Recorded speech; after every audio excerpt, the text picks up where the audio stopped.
guys, Rexasaur here and welcome to the first tutorial video for Crusader Kings 2. Today we will be looking at the user interface and we will be starting on the main menu screen whilst all the rest of the videos will be starting in-game. Now, this is just to get you sort of familiar with the whole user interface aspects, so when you start the game you will be faced with this screen. You can change the options in the option menu, you can change with the video, audio, controls, the whole game menu, things like that. I personally would recommend that you put the autosave on yearly or 6 monthly. Do not put it more than that and do not put it less than that. You definitely want an autosave because the game, although not prone to crashing, if it crashes and you haven't saved in like a 30-year period in game, then you're going to be really annoyed. So I'd recommend that you do put the autosave on. Everything else is, do as you wish. If you want to, put the audio really loud or really quietly or take off the music as a total, then you can do that. So, single player screen, we see, well, actually, if you've just bought the game, don't have any DLC, you'll see this screen, which you'll be able to navigate with the arrow keys. Now, several things you need to know about this screen. One, you have your start dates. These will change depending on how much DLC you have. You have your saved games, which is obviously your saved games. Interesting characters, which are a selection of characters which Paradox have chosen for you to, just play with because of historical accuracy and historical intrigue within the game. You have a list of DLC that are enabled, and as you can see I have all of them. You have the date of your start. You have a set of different map modes. So we have the basic terrain, which is this one. Independent realms, which I recommend you always have on, so you know what is what. You have counts, which is all the counts, which we will go into a later video. Dukes, kings, religions, cultures. We will go into all of these sets in a later video when I go through titles. But for now we're just looking at the user interface. And then we have a set of republics here.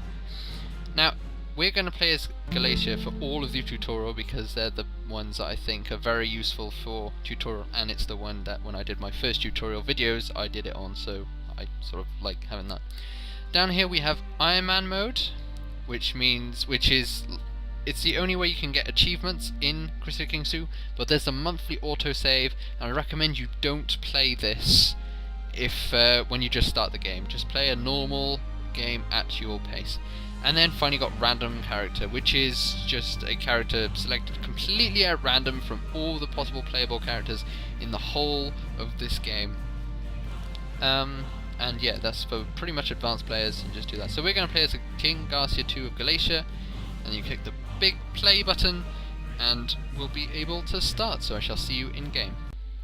Okay guys, so here we are in game, and as you can see there's quite, it's not massive UI, but it's quite complicated because there's a lot of buttons everywhere and it gets a bit, what is all this? It gets very confusing. So we'll start from left to right. On the left you have your character screen, and if you click on it, it brings up the character page. Every single page I'm about to bring up I will go into further detail in a future video. So that's your first thing, is your character.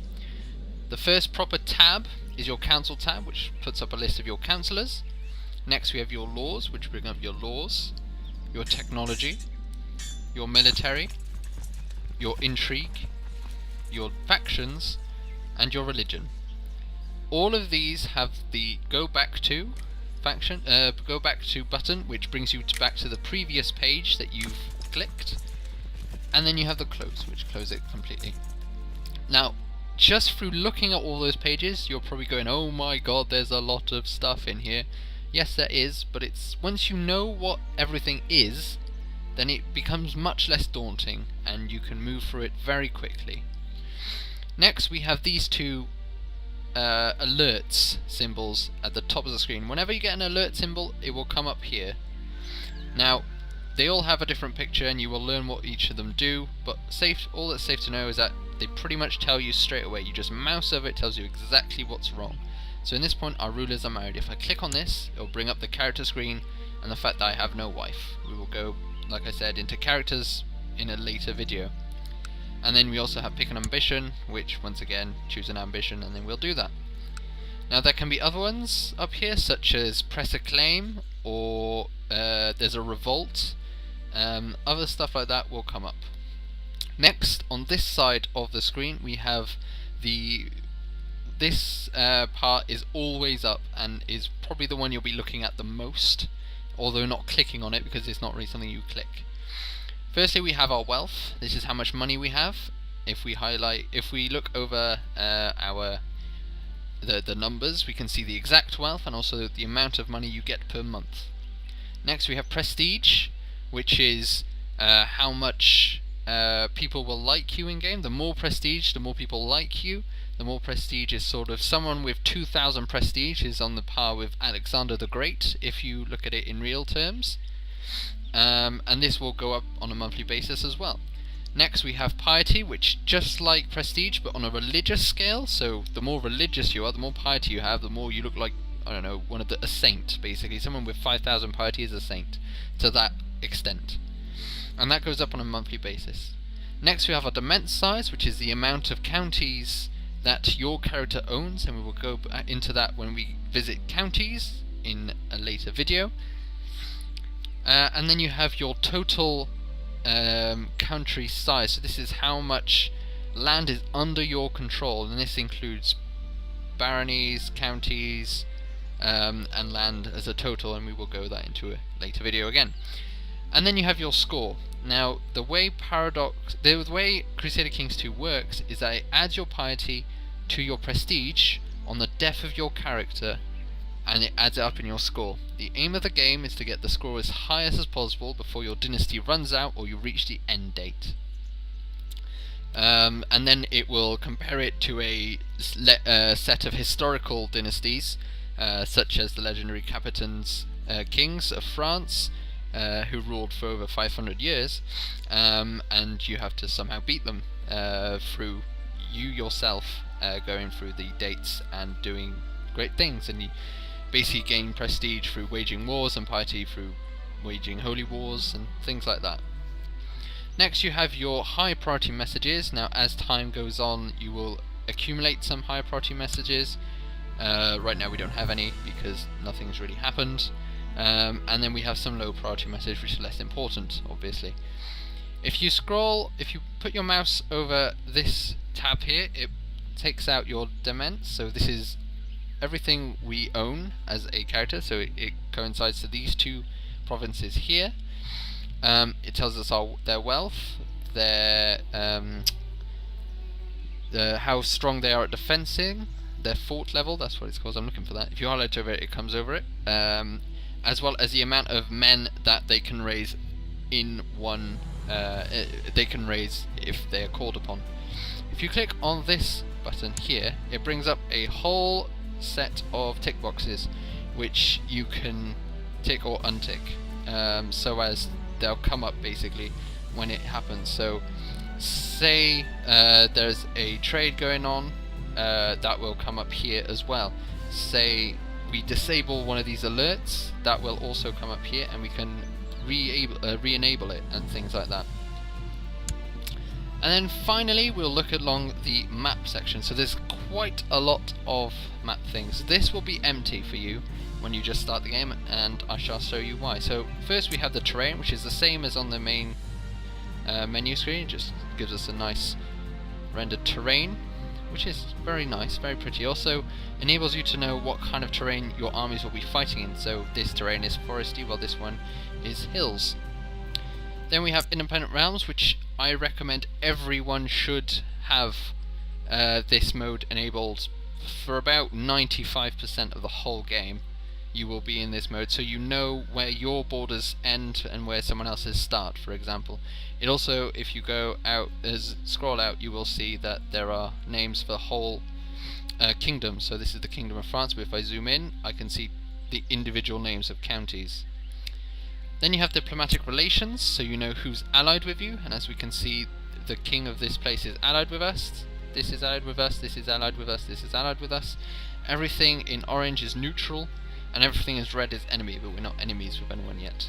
As you can see, this is us, so we're in a sort of very sickly green, whilst this is someone, our ally, or our vassal in this case, So these guys are in very, very deep green. Then we have religion. So we have, if we scroll out, we can see what religion this is. This is the Catholic religion in silvery white. We have the Sunni religion in green down here. We have the Shia religion in lighter green, but it gets confusing a little bit, but it shouldn't really matter. We have the Mephistites down here in orange, and the Orthodox in purple, Tengri in blue, Sumenusko in a very vomity colour, as well as Slavic and Romova down here.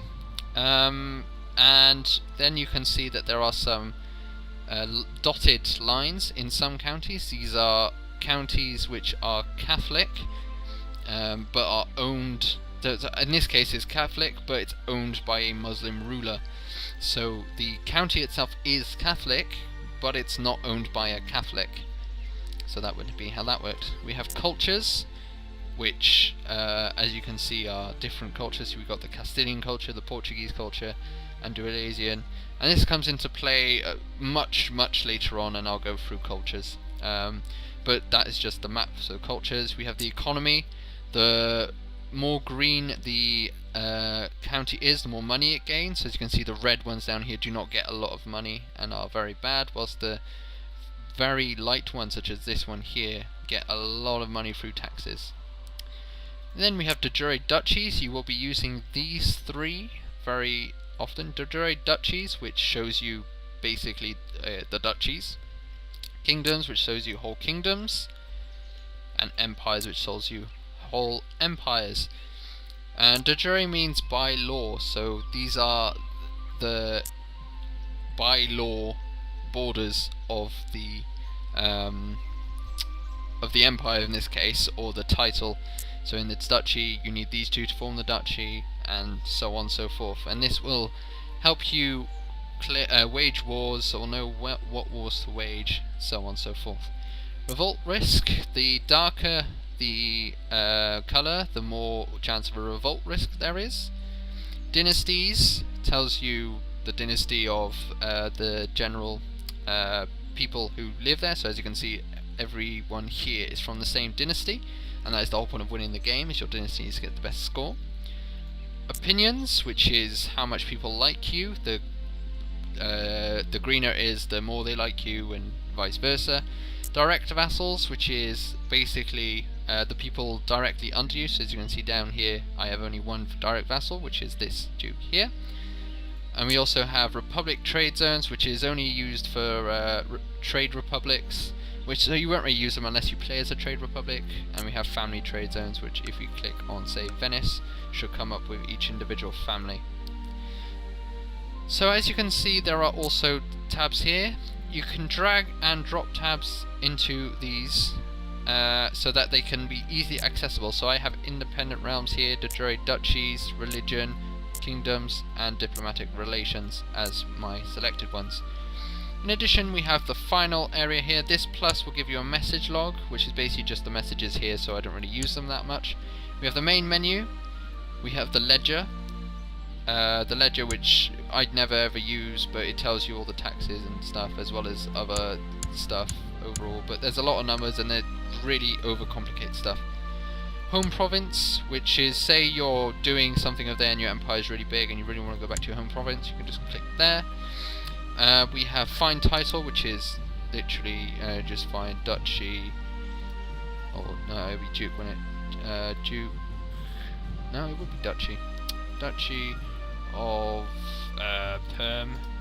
If I click that, it's not actually in there, which is a bit weird. Only Perm. No, that was done. There we go. Duchy of Perm. So you can just select, find titles very quickly if you want to find them. And then characters, which is, you've got a selected amount of stuff to find every single character in the whole world. And as you can see, there are a lot of characters. So yeah, I hope that this video was useful for you to know and get to grips with the user interface. In the next video we'll be looking at titles, counties, and how to obtain land. So please like and comment and subscribe for more content, and I shall see you next time. Play with honour, guys, and ta-ra.